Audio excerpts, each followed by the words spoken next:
What's up, Brian Tong here, and welcome to the Apple Bite. It's all the good and bad inside the world of Apple, so let's get to the show.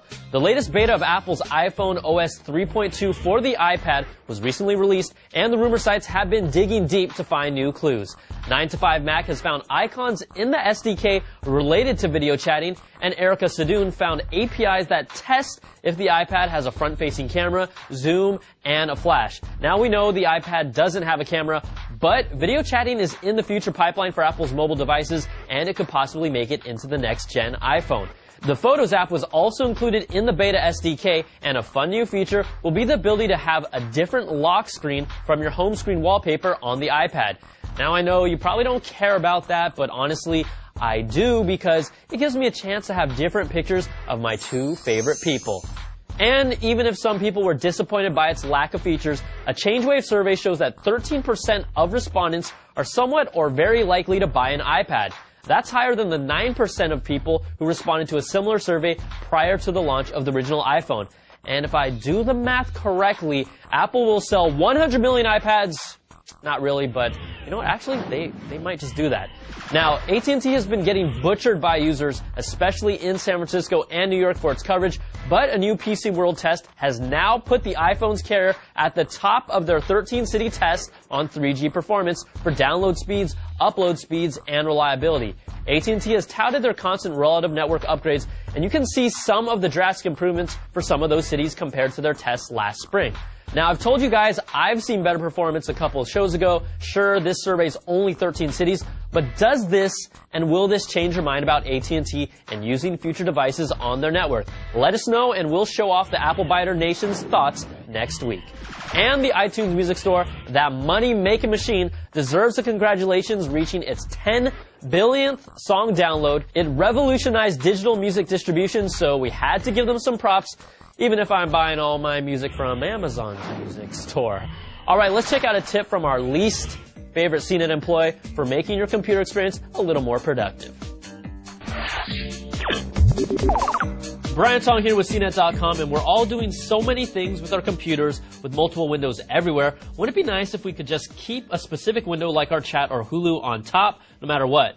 Well, that's why I'm here, and we'll show you free solutions for both your Mac and PC. Now for the Mac, check out this utility from Infinite Labs called Afloat. Once it's installed, you'll see new window management options available to you with this cloud icon. I'm in iChat right now, and I'm constantly getting IMs while I'm working, but I hate switching between apps to get to them. Go to Window in the menu bar and select Keep Afloat. Now, no matter what app I'm working in, it stays on top. And for all you hotkey kings, press Control, Command, and A to use this feature. You can also make the windows translucent and then turn opaque when you're using it, so that's a pretty cool feature. For my PC peeps, check out the Desk Pins utility from Elias Fontinis. Once installed, you can access it by clicking its icon on the notifications area of your taskbar. You'll see a little thumbtack, and if I want to make sure I can see this entire episode from Hulu without anything getting in the way, I'll click on it to pin it, and it stays on top of any other app I'm using. And if you want to be a hotkey freak, Control and F11 brings up the pin, and Control and F12 remove it. So there's your how-to tip for keeping the windows you want on top of everything else. Use it wisely. Thank you, Skunk Hair Guy. All right, Apple's once again making sure that you know who runs the App Store in this week's Bad Apple. The Big A recently removed over 5,000 apps that they considered overtly sexual. Some of the apps included photos of women in bikinis or lingerie. Is that how you say it? I don't even know what that is. But one of the Apple Bite's own App of the Week, Wobble, was taken down as well. So what if you can make body parts jiggle? It doesn't even have pictures of women in the app. So while they took down those apps, wholesome family apps like Sports Illustrated Swimsuit Challenge and Playboy are still alive and kicking on the App Store. Apple, you may want to protect your image, and as Phil Schiller said in the New York Times, put the needs of kids and parents first.